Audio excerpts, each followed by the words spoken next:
Welcome back to I Think My Fridge is Haunted, a very creepy podcast for very creepy people. We are your hosts. My name is Gemma. And my name is Lana. And this is the second time that we have filmed the beginning of this podcast because my camera wasn't recording. It wasn't recording. We swear it was recording and then it wasn't recording. And very hilariously, we're talking ghosts today. Yeah, exactly. It was the ghosts. And if you're new to the podcast, our studio is super haunted. No, well, not super haunted, but It's just regular haunted. It's just a regular bite-sized haunted. I reckon garden variety haunted. I reckon we said ghost and the ghost was like, oh, me? Hold my beer. Hold my beer. So we're talking ghosts today, Gemma. Talking ghosts and lip gloss. And lip gloss, that's right. Because I'm obsessed with your lip gloss, and now ever since you told me, oh, I got this new lip gloss, I can't stop looking at it. Please tell us what it is. Okay, so this is Black Honey by Clinique. It's quite a famous lipstick because my little fact for you is that it was used in Lord of the Rings. Which I didn't know. Miss Éowyn, our beautiful elf princess, wears it. And for years I wanted this lipstick. I get Éowyn and Arwen mixed up. Now, is Éowyn the one from the horse area? She's with Aragorn. The way I remember it is the double A, Aragorn and Éowyn. And then Éowyn. No. Arwen, sorry. Liv Tyler is Arwen. Liv Tyler is Arwen, and then Éowyn is Miranda Otto. Yes, it is. Yeah, she's in love with Aragorn. Yes. Yeah. Oh, God, the nerds are going to get me. I'm sorry. I always get them confused as well. But I just remember the A's. It sounds like an excuse for another Lord of the Rings marathon. Well, if you say so. Extended version, I'm taking the week off. Yeah. I have been feeling it. But yes, I got this lipstick finally. Now every time I put it on, I'm like slow motion, like looking into the camera. I love it. I'll get you one. We're talking ghosts today, Gemma. And do you have a fact from the freezer for us? I certainly do. Facts from the freezer. Facts from the freezer.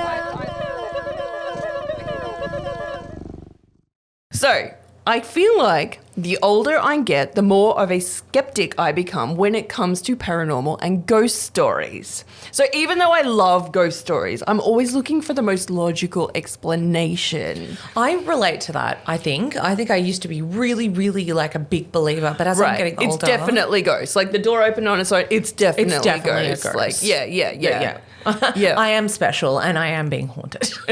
Like you saw someone at the end of your bed in the middle of the night. No, it's just that chair that you put all your laundry on. Yeah. There's no person there. It's not the top hat, man. It's a pile of clothes. Yeah. And your cat. Yeah. So some of the things I ask is the person maybe under the influence? Mm-hmm. Is there mental illness involved? Is the weather a factor? Is there bad electrics in the place where they claim to have seen this ghost?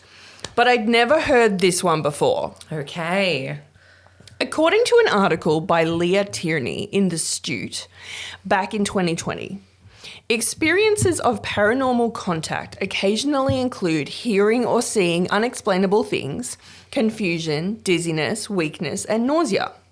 Perhaps more than coincidentally, these are also some of the most common symptoms of carbon monoxide poisoning. Right, I have heard this one. So my friend Tanya told me about this and I didn't know about it.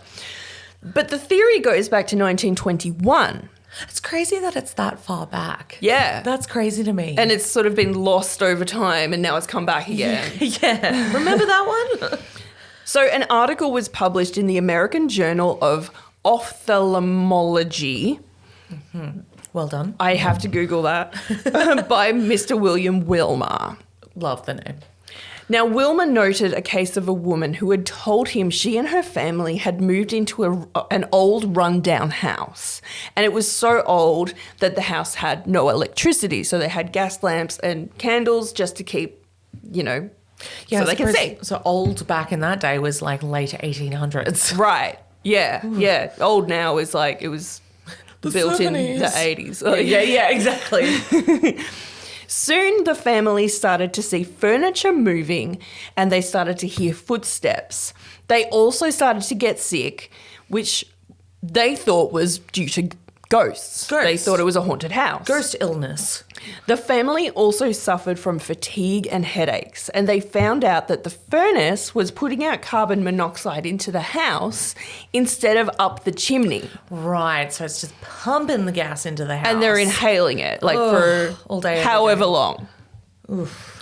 And as recently as 2016, investigative journalist Carrie Poppy spoke to TED Talks about her so-called haunted house. And she thought it was genuinely haunted, and she called ghost investigators. She had someone in to do a cleansing, but she found out that her house had a gas leak. Right. She had inhaled so much carbon monoxide that she could have actually died if she had not found out about it. According to journalist Leah Tierney, carbon monoxide poisoning occurs when the gas is inhaled into the lungs and travels through the bloodstream. This causes a lack of oxygen and can lead to a number of symptoms, including visual and auditory hallucinations. That would do it. So, were you drunk? Was the weather bad? Was there a gas leak? Was there a gas leak? It's such a joke, isn't it? It's like, oh, the gas leak's got him, but like, no, actually, the gas leak got them. Yeah, right. How many people do you think died from the gas leak when they thought they were being haunted?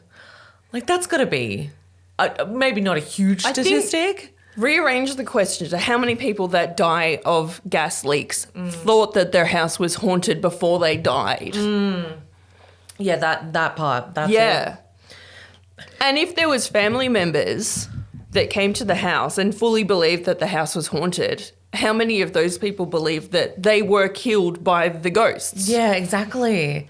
God, we want life to be so fantastical, don't we? We really much do. rather believe that it was Yes. ghosts than like, oh, it's a gas leak.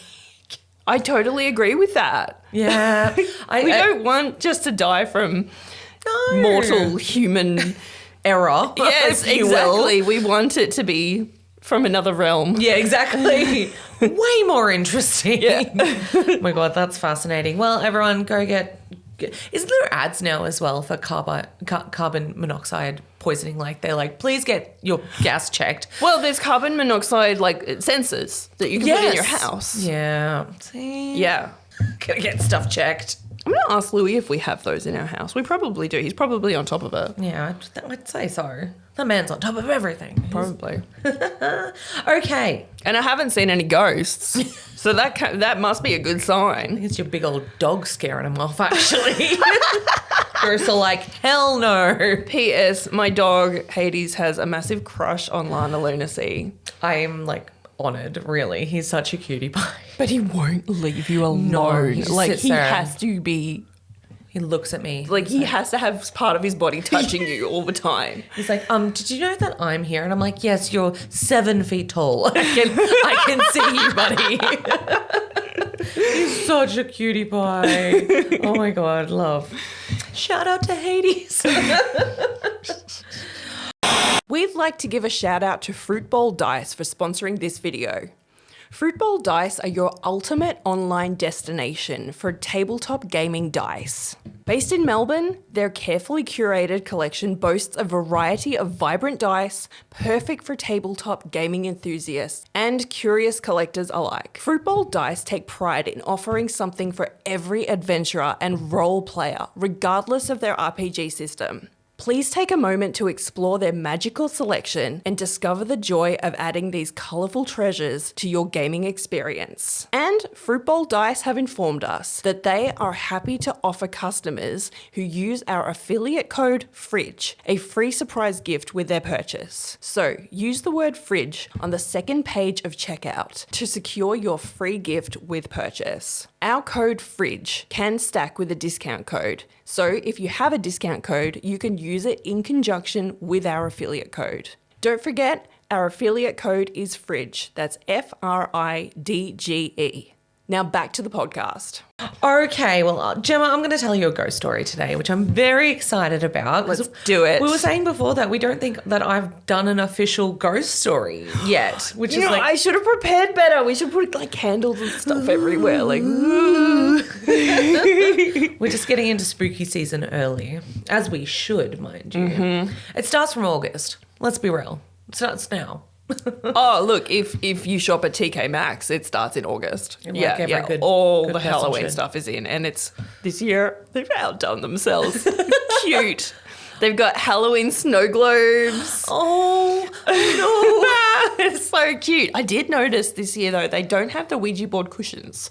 Oh, well, I'm very glad you got me one then. I did. I got you one last year, didn't I? I love it. Sits on my bed. It's the best. It's the best. Okay. So, Gemma, I'm going to tell you about the Green Brier Ghost today. I don't know this one. Which is very exciting for me. Like, you know everything. So I'm like, sometimes I'm going to be like, does Gemma know this one? Oh, yeah. On top of it. Stunning. Okay.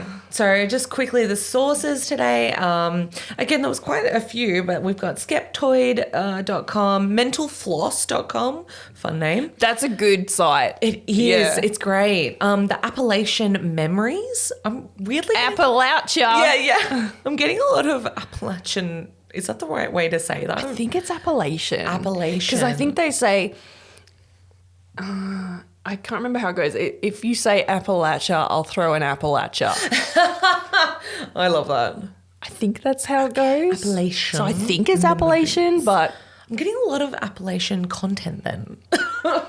Lately. Cool. I don't know why, but I'm interested. The Leish. The Leish. Trust an Australian to butcher something. Allthingsinteresting.com, of course, Wikipedia, but also Katie Letcher-Lyer. She's an amateur historian who wrote the book The Man Who Wanted 7 Wives, The Greenbrier Ghost, and the famous murder mystery of 1897. So this must be her special interest. She's written like a handful of books about this. Okay. So thank you very much to Miss Katie.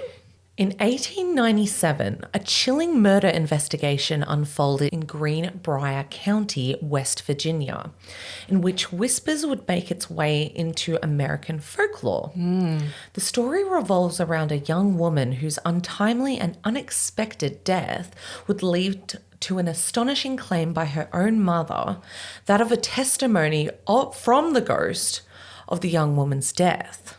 Okay, we're starting strong. We're starting strong. So this ghost testified at her own murder. Oh my God. Love it. Okay. It's all true. It's all real, Gemma. The court went wild. Yeah. Could you imagine this at the Salem witch trials? Ooh. But the thing is, if someone said that a ghost was here to testify for one of the so-called witches who had been executed, does that make the person that said that a witch, or is it proving afflicted? Yeah. This is where the Salem witch trials just get so blurry because they swamped themselves with their own nonsense. It just got too convoluted. And it just got too nonsensical in the end. Mm-hmm. And it'll never leave us, the Salem witch trials. It really won't. It haunts me. So, Elva Zona Hester, which is a great name, known by her middle name as Zona by her family, was a young and beautiful 23-year-old woman living in Greenbrier County. Daughter of Mary Jane Hester and a local farmer, in which I could not find her father's name. I don't think he's relevant at all from what I can tell. Sure. In the summer of 1896, Zona met her future husband, Aramis Edward Shue, and everyone called him Trout. He just moved to the... I know. Just for fun. So Zona and Trout Shoe. Yeah, that's right. Trout. Trout. That's very Australian. Yeah, it is, isn't it? Well, he just moved to the tiny village of Livesey's Mill in Greenbrier and was working as a blacksmith at the local shops there. Blacksmith named Trout. Oh, I'll just give it to Trout. He'll sort you out. That's a great... Can we go back in time so that we can go do their marketing for them? Yeah. Give it to Trout. He'll sort you out. See? Perfect. Done. Too bad he's an asshole. Anyway. Oh, okay. Or is he? Anyway, Zona was immediately smitten by this tall, fit, and mysterious stranger, which I don't blame her, really. He's so fit and mysterious. Fit and mysterious. God damn. He's probably just got all his teeth. and just tall. That in itself is a mystery. They married just a few months after their first meeting, and by all accounts, they seem to have a happy union. Okay. But just 3 months later, on January 23rd, 1897, Zona was found dead in her home. On the January morning, Trout went to his neighbour's house. He asked his African-American neighbour Martha Jones, who everyone in the village called Aunt Martha, whether her 11-year-old son Anderson could go to his house to do some chores and to check up on Zona, who said that she wasn't feeling well that day. Okay. So according to the Washington Post, when Anderson arrived at the property, he found Zona's lifeless body sprawled on the kitchen floor. He stood for a moment looking at the woman, not knowing what to make of the scene, essentially. Probably 11-year-old boy, probably the first dead body he's seen, maybe. It was the late 1800s. Her body was stretched out straight with her legs together. One arm was at her side and the other rested across her chest, and her head was tilted to one side. Would you call that unnatural? Like posed? Well, like straight up and down. How do you get into that position if you fall? Yeah, exactly. So it's a little unusual, and he probably thought so too. So at first he thought she was simply asleep on the floor, as you do. Sure.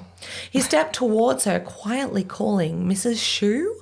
When she didn't respond, he panicked and bolted from the house. Poor little guy was probably traumatized. Yeah. Well, despite his young age, Anderson knew the dangers of being black in the United States at the time and was concerned that the crime would be pinned on him.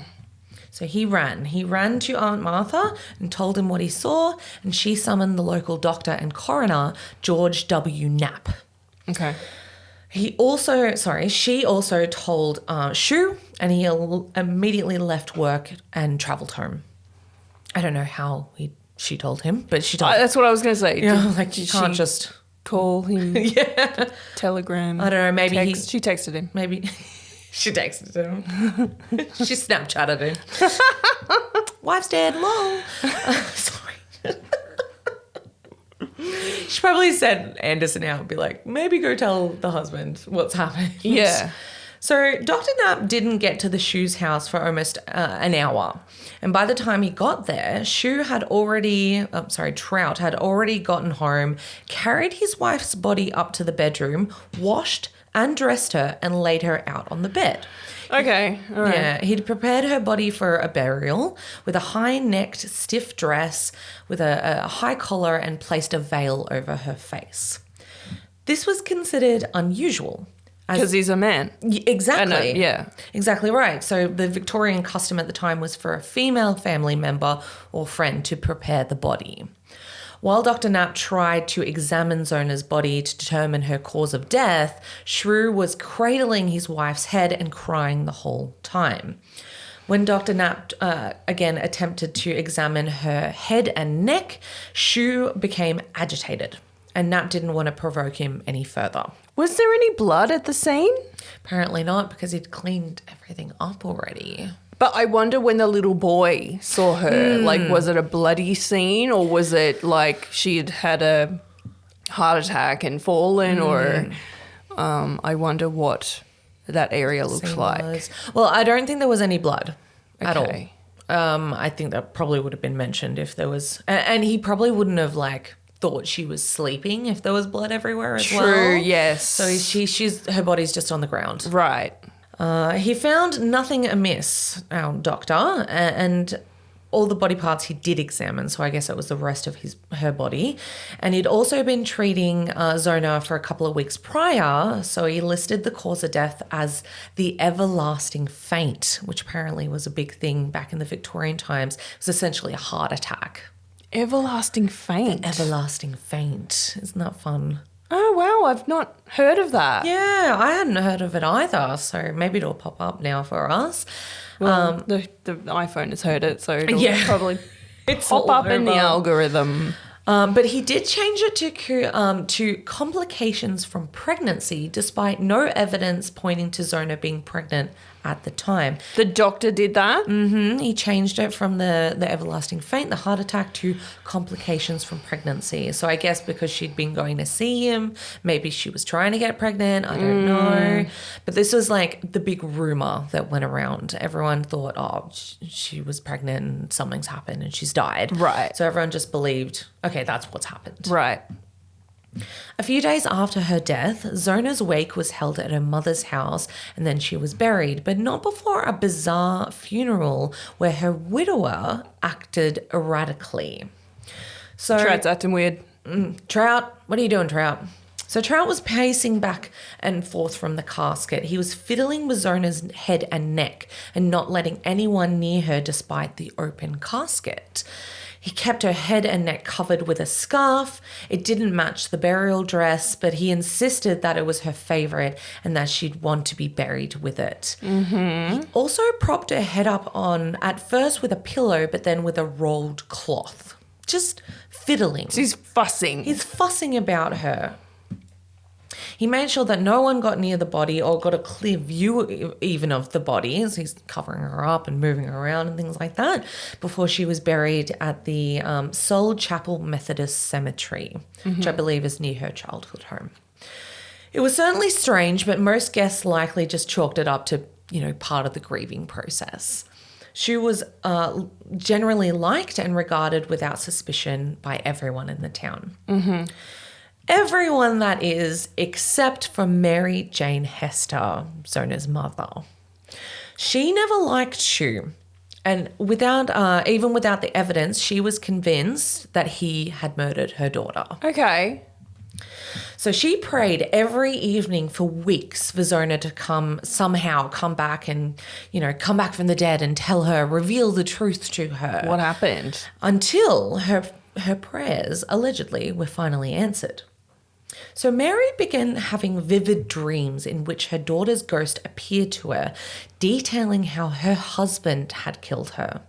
The spirit appeared first as a bright light and gradually taking a human form and filling the room with a chill.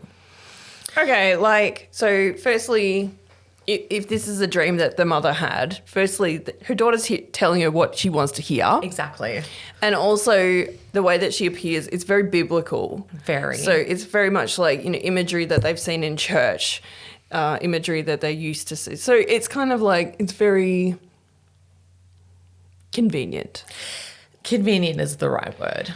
Considering she was praying as well, it's like, yes, okay, we're seeing the biblical form coming back to her. Right.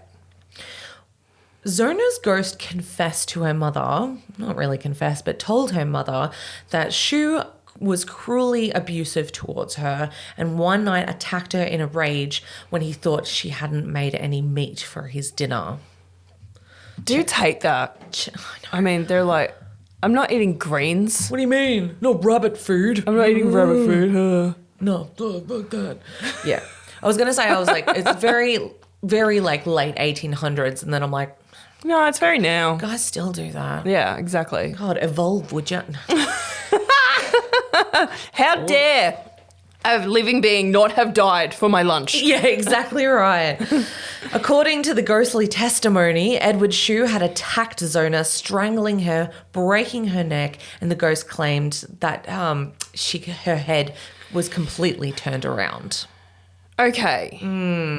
But the doctor examined her body, like head to toe. Not head to toe because Trout wouldn't let him get near her head. Oh. He was fussing with the neck and the collar and the head. He wouldn't let anyone get near there.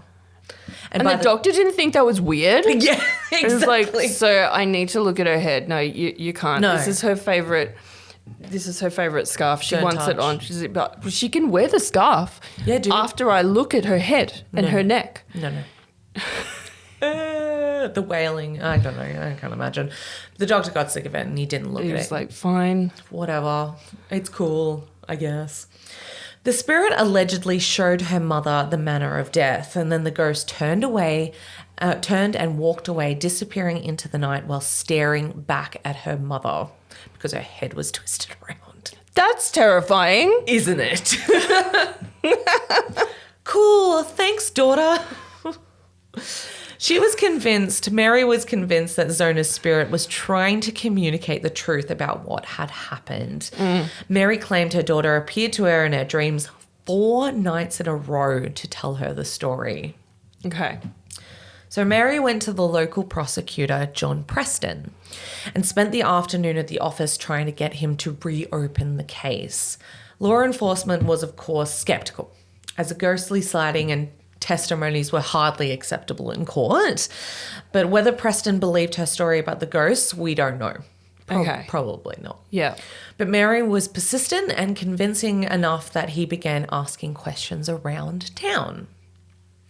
Maybe just seeing how passionate she was about it. He was like, okay, all right. Let's humour her. Yeah, exactly. All right, let's sort it out. So Shu's neighbours and friends told Preston about the man's strange behaviour at the funeral, and Dr. Knapp admitted that his examination had been incomplete. It was enough for Preston to justify an order for a complete autopsy, and a few days later, the body was exhumed despite Shu's objections. Right, of course. Course. Yes. So it's roughly a month after the murder. I was going to say, taken how place. long was this? So this is about a month. So Dr. Knapp and 2 other doctors laid the body out in the town's 1-room schoolhouse to give it a thorough examination. 1800s. Well, look, sometimes they would just use whatever place was available. Mm-hmm. And, you know, if that's in maths. We'll take it. Work around us, guys. Yep. Sorry, guys. Move your sandboards out of the way. God. So the autopsy lasted 3 hours. And according to reports... So thorough this time. Thorough. And Trout's not there. No, Trout's not To there. guard the head. He's outside the window like, stop it. Don't look at her head. Don't. Yeah, probably. 3 doctors as well. They were making sure this was hella thorough. So according to reports published on March 9th, 1897, quote, the discovery was made that the neck was broken and the windpipe was mashed. Great word. On the throat, there were marks of fingers indicating that she had been choked. The neck was dislocated from the first and second vertebrae. Ligaments were torn and ruptured. The windpipe had been crushed at the point of the front of the neck. So it's very clear that she has been strangled, at the very least. What time of year was this? This is March. So they're just coming to the end of winter. So she was probably pretty well preserved because she was probably freezing. Exactly. Oh, that's a really good point, isn't it? It's only it's 2 months after. So, yeah, probably. Yeah. And thank goodness. It was clear that Zona's death was not natural, and there was no evidence pointing to a killer, and there was no witnesses. So Shu's strange behaviour since Zona's death had struck into Preston's mind, and he remembered that from being told by the neighbours and the friends. So it's possible that he had, if he did do it, killed her, went off to work, on the way stopped at Auntie Thelma's, what was her name? Auntie Martha's, Auntie and Martha's. asked the kid to go. Maybe Said, could he drop by and do some chores while I'm at work? Gone off to work and then waited for everything to unravel. Well, maybe he was hoping that everything would be blamed on Anderson, the young kid. That's mean. It is mean. It's awful. At the same time, Zona's mother had described exactly how her daughter was killed before the autopsy was performed. So maybe she had done it and the ghost story was an elaborate plot to frame Shu. But being the most obvious suspect, Edward Shu was arrested and held in jail while waiting for the trial to begin. During this time, more information about his past came to light.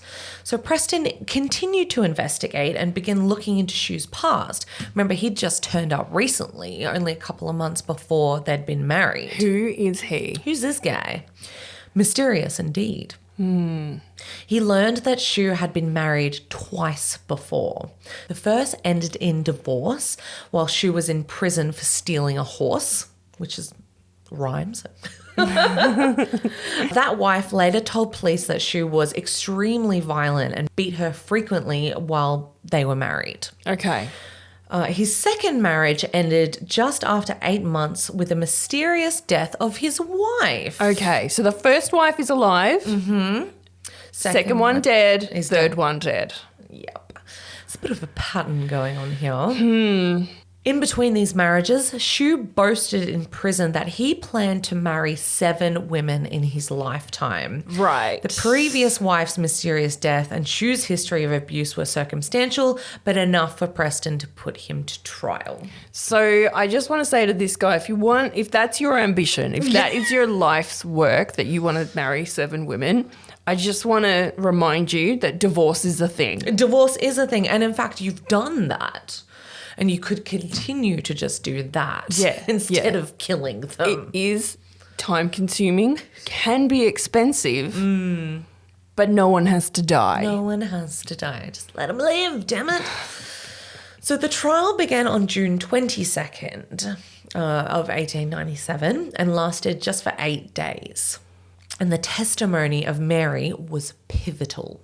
Though it was unconventional to rely on the words of a ghost, and John Preston tried to avoid the issue of her ghostly apparition, the discovery of the evidence collaborating with this testimony, I guess. Do you mean corroborating with? Cool. That's the word I needed, thank you. Made a really compelling case. You can imagine the entertainment people had watching. I was going to say, this would have blown up the whole village. People, it would have been like the mushroom trials. Like everyone would have been talking about it. Exactly right. And imagine if this is her hometown. Everyone knew Zona. Like they would have seen her grow up. So definitely compelling. And people would have been coming up with weird things like, I always knew he wasn't right. Yeah. He stole my pig. It's always so funny. He blacksmithed my horseshoes horribly. Yeah. Perhaps hoping it was to prove her unreliable, Shu's lawyer questioned Mary extensively about the ghost visit on cross-examination. The tactic did backfire, though, with Mary refusing to waver in her account despite the intense badgering from the lawyer. So she's not giving this up. Yeah, this is the hill she's going to die on. Exactly right. We do know that the transcript of the trial has been lost, so there's little known about what evidence was presented. That is a shame. It is a shame, but there was one part that was saved. So at one point in the trial, Mary was put on the stand and questioned about her ghostly visit from Zona. And this part was reported in various publications, so this is how it survived. Okay. Here, as it appears in the Green Brier Independent on July 1st. So this is between Mary and the lawyer. So Mary says, it was no dream. She came back and told me that he was mad, that she didn't have no meat cooked for supper. She came 4 times and 4 nights. And the second night she told me that her neck had been squeezed off at the first joint, and it was just as she told me. Okay. The lawyer responded, and was this not a dream founded upon your distress of condition of the mind? So you're not stressed out by what's happening. Right.